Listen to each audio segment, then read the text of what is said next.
निकलो मकानों से, निकलो मकानों से, निकलो मकानों से। यहाँ तक आपकी आवाज पहुँचनी चाहिए। आज आप जो खड़े हैं यहाँ पर, ये आपकी समस्या है। इसी समस्या के समाधान के लिए आप यहाँ तक आए हैं, तो आपकी आवाज है, ये आवाज आपके पीछे तक पहुँचनी चाहिए। और एक बार जोर से आवाज कीजिएगा, जय आदिवासी, जय आदिवासी। साथियों, आज हमारे पास में बहुत बड़ी बड़ी समस्याएं सामने आ गई हैं। इन समस्याओं अलग अलग दीजिए, अलग अलग।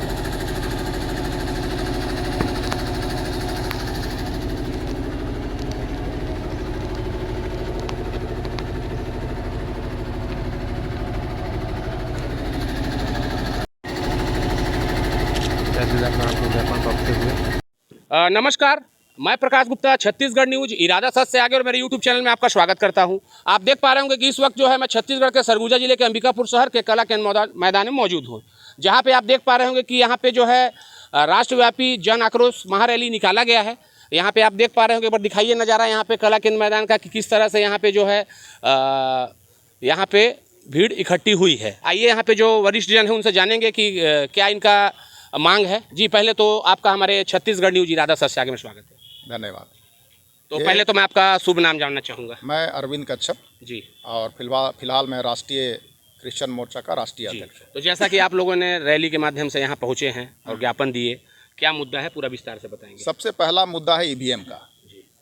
पूरे भारत के हर एक जिला में आज ये जन आक्रोश रैली निकाली गई है भारत मुक्ति मोर्चा के बैनर तले, और उसके साथ साथ पिछड़ा वर्ग मोर्चा, राष्ट्रीय क्रिश्चियन मोर्चा, राष्ट्रीय आदिवासी एकता परिषद, सारे मूल निवासी संगठनों के द्वारा ये आंदोलन निकाला गया है। इसके पीछे विशेष जो कारण है या मुद्दा है वो है ईवीएम मशीन। आज ईवीएम मशीन में धांधली करके, चोरी करके सरकारें बनाई जा रही है, और इसीलिए भारत का जो एसटी, एससी, ओबीसी और इनमें से अलग अलग धर्मों के मानने वाले जो अल्पसंख्यक समुदाय जो मूल निवासी हैं, कम से कम 85-90% भारत के बहुसंख्यक समुदाय हैं, जिनके हक अधिकार ईवीएम मशीन के वजह से गलत तरीके से चुनाव करा करके उनके हक अधिकार ख़त्म किए जा रहे हैं। पहली मांगे है, इसमें हम चाह रहे हैं, हम मांगे कर रहे हैं कि बैलेट पेपर से चुनाव होना चाहिए। आने वाले समय में ये ईवीएम मशीन को हटाया जाना चाहिए। उसके अलावा जो अभी जो वर्तमान समय में जो नई शिक्षा नीति है उसका भी हम विरोध कर रहे हैं, क्योंकि इससे शिक्षा का स्तर बहुत नीचे गिर रहा है, और जो प्राइवेट जो निजी शिक्षा संस्थानें हैं या निजी शिक्षा क्षेत्र है उसको बढ़ावा दिया जा रहा है, और बेरोजगारी बढ़ रही है।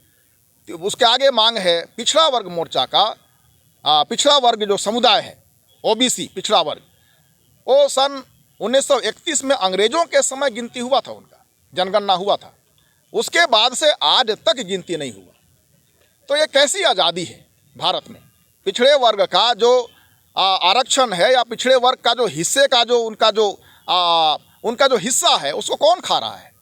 आज जो आदिवासी को आरक्षण मिला है या एससी अनुसूचित जनजाति को और अनुसूचित जाति को जो आरक्षण मिला है, वो मनुवादी लोग कहते हैं कि नहीं, ये तुम्हारा हक हर है पिछड़ा वर्ग के लोगों। लेकिन पिछड़ा वर्ग जो 52% है भाई, 100% है तो 100 में सबको बांटो, सबको बांटो। जो जितना जिसका संख्या है उसको, उसके आधार पर आदिवासी 8% उसको दो, आदिवासी को 8%, और एससी 17% उसको दो, ओबीसी 52% उसको दो। बाकी जितना जिसका परसेंटेज है उसको बांट दो, लड़ाई खत्म हो जाएगी। तो ओबीसी की जाति आधारित जनगणना न होना ओबीसी समाज के लिए उनका प्रतिनिधि या उनका हक न मिलने का मुख्य कारण है। और आज ओबीसी के लिए हम ये मांग कर रहे हैं कि ओबीसी की पिछड़ा वर्ग की जाति आधारित जनगणना हो और उसके आधार पर आरक्षण की व्यवस्था हो, उनके हक मिलने चाहिए। उसके अलावे आज जाति के नाम पर, धर्म के नाम पर पूरे भारत में हाहाकार मचाया हुआ है। ना सड़क बन रहा है, ना रोजगार मिल रहा है, ना नौकरियां दे रहे हैं, ना शिक्षा में कहीं कोई सही तरीके से पहल हो रहा है। सारे कुछ पर कब्जा करके कुल मिला करके अगर कहा जाए तो भारत के लोगों को पीछे, सैकड़ों साल पीछे ढकेलने का कार्यक्रम चल रहा है। और अगर यही हाल रहा तो भारत सैकड़ों साल पीछे चला जाएगा। जो आज हम देख रहे हैं लोगों के बीच में जो उन्नति का रास्ता देख रहे हैं वो संविधान की वजह से है। अब संविधान को ख़त्म करने की भी साजिश रची जा रही है। तो संविधान जब खत्म हो जाएगा तो जो अधिकार है वो भी खत्म हो जाएंगे, सीधी सी बात है।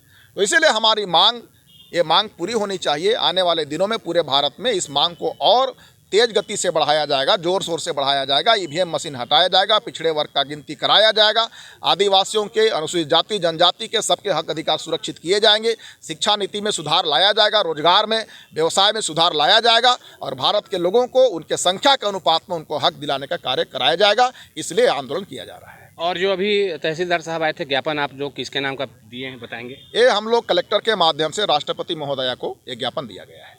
आप लोग ये रैली को कहाँ से स्टार्ट किए थे और कहाँ लाके हम लोग किए? पीजी कॉलेज मैदान से कला केंद्र मैदान तक चलकर आए हैं और ये हर जिला में, भारत के हर जिला में हो रहा है रैली। अच्छा, राष्ट्रव्यापी है। पूरे राष्ट्रव्यापी है। तो इसमें जैसे आप लोग का जो ये मांग है, अगर मान लीजिए अभी कितने सालों से इसकी लड़ाई लड़ रहे हैं आप लोग? ये जब से ईवीएम मशीन लागू हुआ है उसी समय से माननीय वामन मेश्राम जी ने शंका जाहिर किया और लगभग 2009 और 10 से ही ये आंदोलन चालू है ईवीएम हटाने का। और उसके पहले से ही ओबीसी के जाति आधारित जनगणना का तो मांग बहुत लंबे समय से चल रहा है पर आज तक पूरा नहीं हुआ। हम ओबीसी समाज को ये संदेश देना चाहेंगे कि ओबीसी भाइयों को जागना होगा, ओबीसी भाइयों को जागना होगा। मैं आदिवासी समुदाय से हूँ पर ओबीसी की लड़ाई लड़ रहा हूँ। ओबीसी समाज के लोग यहाँ बहुत कम संख्या में हैं, लेकिन हम ओबीसी की जाति आधारित जनगणना हो और उनका हक का जो भी उनके हिस्से का है वो उनको मिले, ये हम मांग कर रहे हैं। क्योंकि वो भी हमारे मूल निवासी हैं, हम डीएनए के भाई हैं, लेकिन उनको जाति पाति और धर्म के नाम पर कई भाग कर दिया गया है और आज ओबीसी समाज बटा हुआ है। मैं उनको कहना चाहूँगा कि ओबीसी पिछड़ा वर्ग के लोगों को एकत्रित होना चाहिए, संगठित होना चाहिए और अपने हक अधिकार को मांगना चाहिए, लेना चाहिए। उनका हक है वो, ये देश उनका है, ये देश हमारा है, मूल निवासियों का है, उनको ये हक मिलना चाहिए। ओबीसी समाज को जागृत होना पड़ेगा और अपने हक अधिकार की लड़ाई लड़नी होगी। तो आपने देखा कि इन्होंने पूरा विस्तार से बताया। एक बार सहयोगी एक बार और दिखाएंगे। यहाँ पे जो है कला के मैदान में देख पा रहे होंगे आप, महिला पुरुष सभी वर्ग यहाँ पे आए हुए हैं। अब जो है मैं अपनी वाणी को विराम करता हूँ। जय हिंद, जय भारत, जय छत्तीसगढ़।